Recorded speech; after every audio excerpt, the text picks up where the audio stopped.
میرے میٹھے اور پیارے اسلامی بھائیوں اور مدنی چینل کے ناظرین، آپ کی تیاری کیسی چل رہی ہے؟ آپ سوچ رہے ہوں گے کس بات کی تیاری؟ جی ہاں، شعبان المعظم کی تیاری، وہ مبارک مہینہ جس کے لیے صحابہ کرام علیہ رضوان تیاری کیا کرتے۔ کیسی تیاری کرتے؟ آئیے بتاتا ہوں۔ حضرت سیدنا انس بن مالک رضی اللہ تعالیٰ عنہ فرماتے ہیں، ماہ شعبان کا چاند نظر آتے ہی صحابہ کرام علیہ رضوان تلاوت قرآن پاک کی طرف خوب متوجہ ہو جاتے، اپنے اموال کی زکوٰۃ نکالتے تاکہ غربا اور مساکین مسلمان ماہ رمضان میں روزوں کی تیاری کر سکیں۔ حکام قیدیوں کو طلب کر کے ان کی حد قائم کرتے، یعنی جن کو سزا سنانی ہوتی سزا سناتے، بقیہ جن کو مناسب ہوتا آزاد کر دیتے۔ تاجر اپنے قرضے ادا کرتے، دوسروں سے اپنے قرضے وصول کر لیتے، یعنی ماہ رمضان آنے سے پہلے پہلے اپنے آپ کو فارغ کر لیتے، اور رمضان شریف کا چاند نظر آتے ہی غسل کر کے بعض حضرات اعتکاف میں بیٹھ جاتے۔ تو گویا شعبان تیاری کرنے کا مہینہ ہے ماہ رمضان کی۔ اپنے آپ کو عبادتوں کی طرف لے آئیے، مسجدوں کی طرف لے آئیے، درود و ذکر کی طرف لے آئیے، مدنی چینل دیکھتے رہیے۔ انشاءاللہ اس طرح کے مزید مدنی پھول لے کر حاضر ہوں گے۔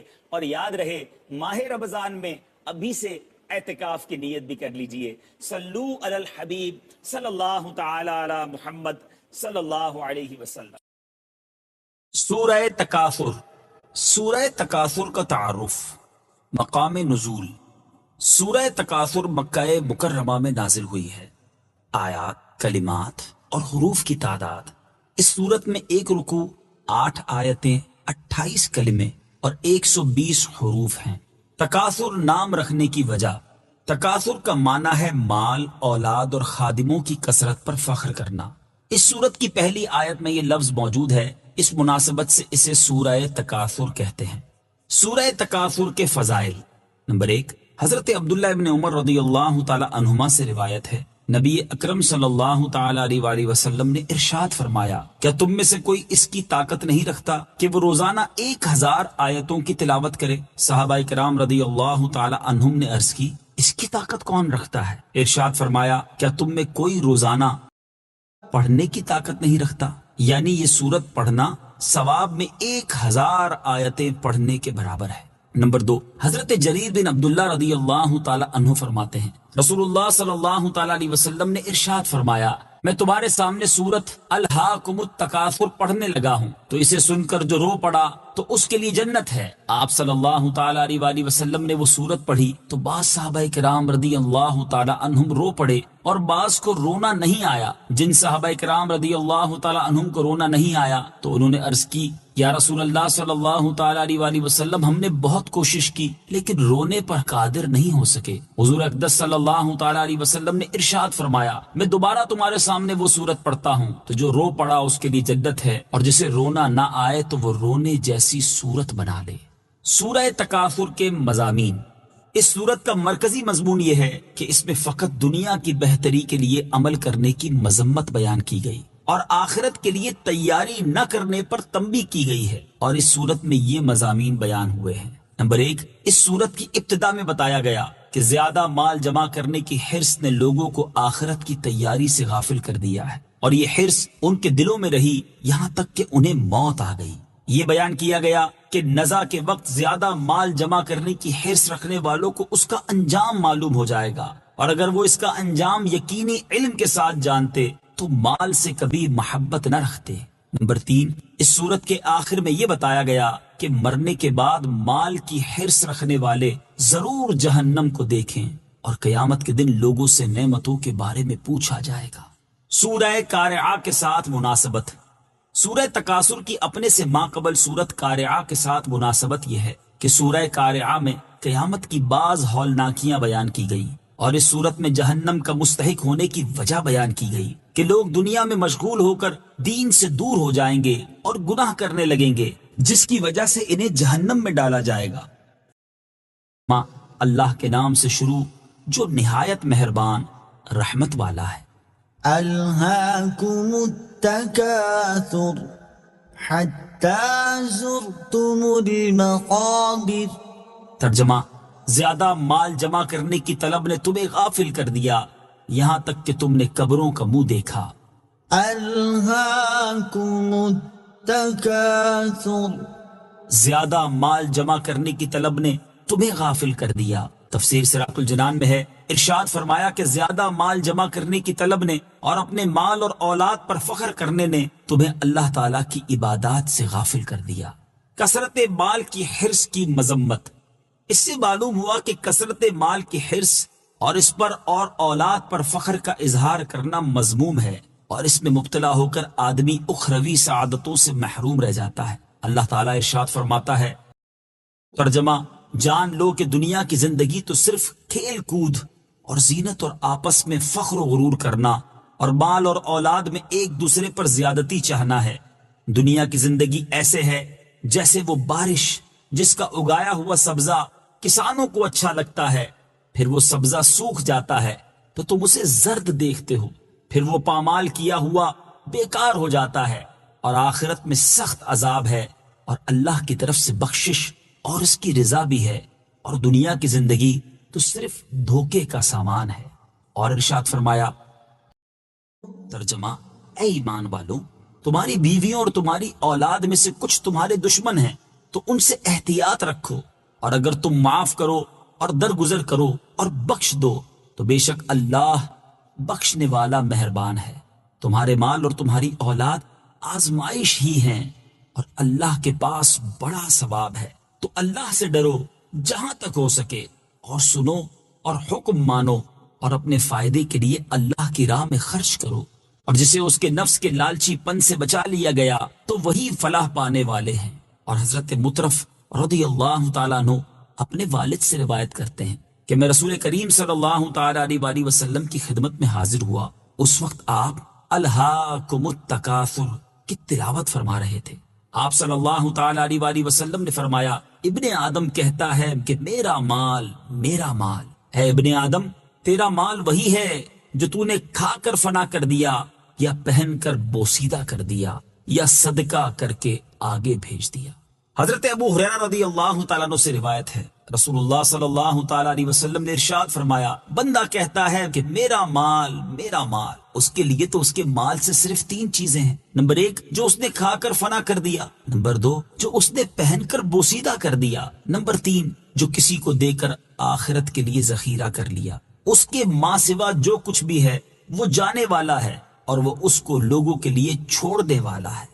حضرت عمرو بن عوف رضی اللہ تعالیٰ عنہ سے روایت ہے، بخاری شریف کی حدیث ہے، رسول اللہ صلی اللہ تعالیٰ علیہ وسلم نے ارشاد فرمایا، خدا کی قسم مجھے تمہارے غریب ہو جانے کا ڈر نہیں ہے، مجھے تو اس بات کا ڈر ہے کہ دنیا تم پر کشادہ نہ ہو جائے، جس طرح تم سے پہلے لوگوں پر ہوئی تھی، پھر تم اس میں رغبت کر جاؤ جیسے وہ لوگ رغبت کر گئے، اور یہ تمہیں ہلاک کر دے جیسے انہیں ہلاک کر دیا۔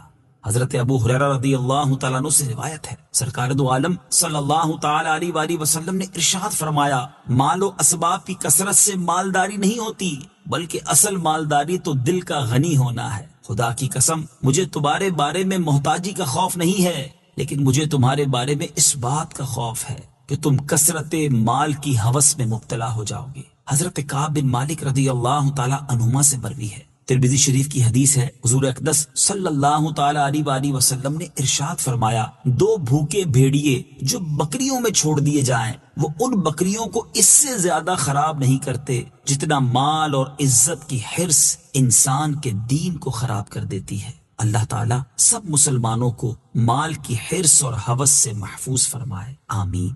حتى زرتم المقابر یہاں تک کہ تم نے قبروں کا منہ دیکھا۔ تفسیر سراۃ الجنان میں ہے، یعنی کثرت مال کی حرص تمہارے دل میں رہی یہاں تک کہ تمہیں موت آ گئی اور تم قبروں میں دفن ہو گئے۔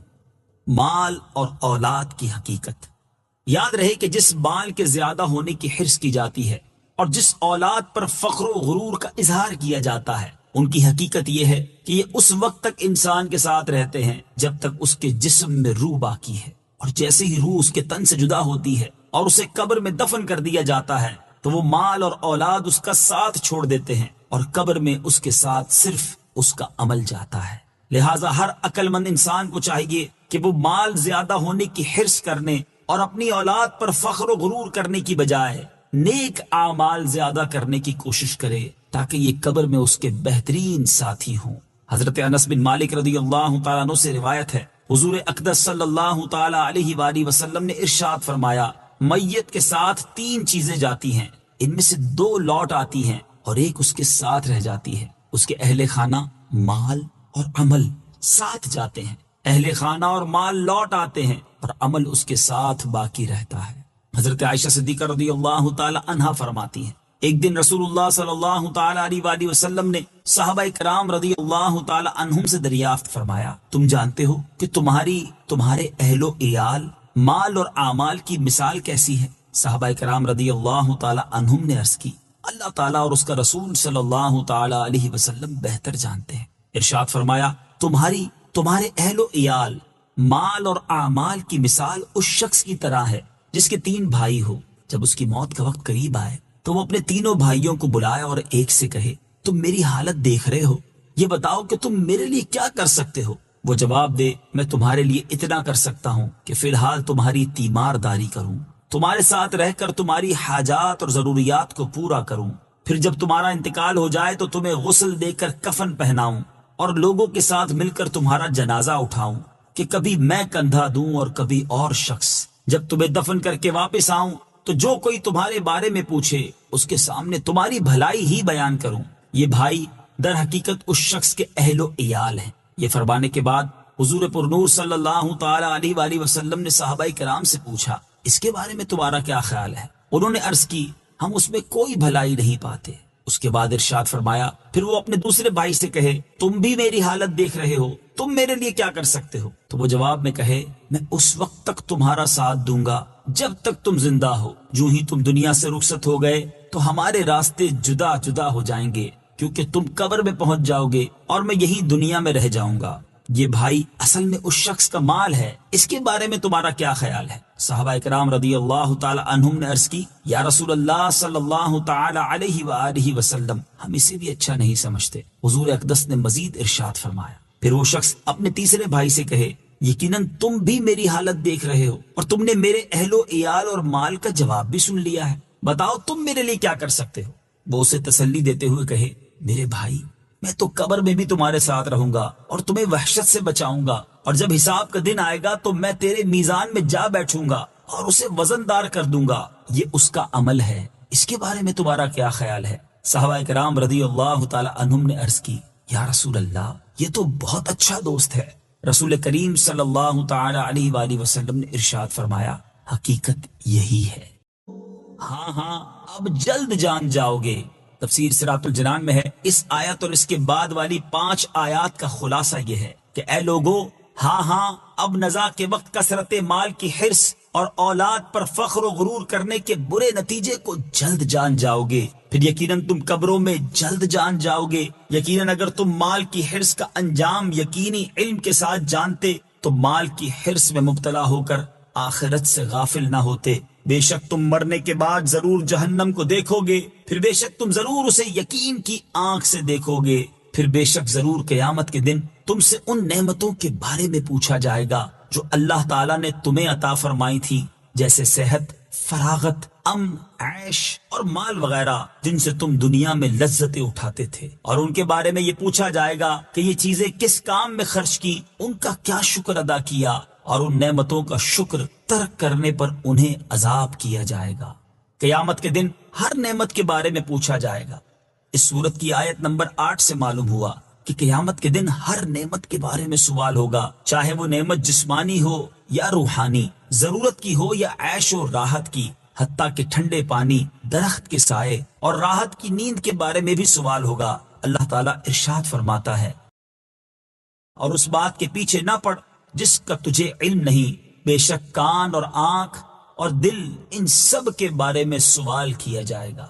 اور حضرت ابو ہریرہ رضی اللہ تعالیٰ عنہ فرماتے ہیں، ترمذی شریف کی حدیث ہے، جب یہ آیت ثم لتسألن يومئذ عن النعيم نازل ہوئی تو صحابہ کرام نے عرض کی، یا رسول اللہ صلی اللہ تعالی علیہ وآلہ وسلم، ہم سے کس نعمت کے بارے میں پوچھا جائے گا؟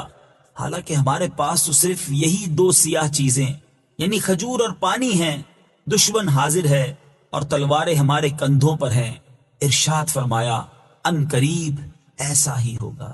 حضرت ابو ہریرہ رضی اللہ تعالی عنہ سے روایت ہے، ترمذی شریف کی حدیث ہے، رسول اللہ صلی اللہ تعالی علیہ وآلہ وسلم نے ارشاد فرمایا قیامت کے دن بندے سے سب سے پہلے نعمت کے بارے میں سوال ہوگا، اس سے پوچھا جائے گا کیا ہم نے تمہیں جسمانی صحت نہ دی اور ٹھنڈے پانی سے سیراب نہ کیا؟ حضرت عبداللہ ابن مسعود رضی اللہ تعالی عنہ سے روایت ہے، ترمذی شریف کی حدیث ہے، نبی کریم صلی اللہ تعالی علیہ وآلہ وسلم نے ارشاد فرمایا قیامت کے دن انسان کے قدم نہ ہٹیں گے حتیٰ کہ اس سے 5 چیزوں کے بارے میں سوال کیا جائے۔ نمبر 1 اس کی عمر کے بارے میں کہ کس چیز میں خرچ کی۔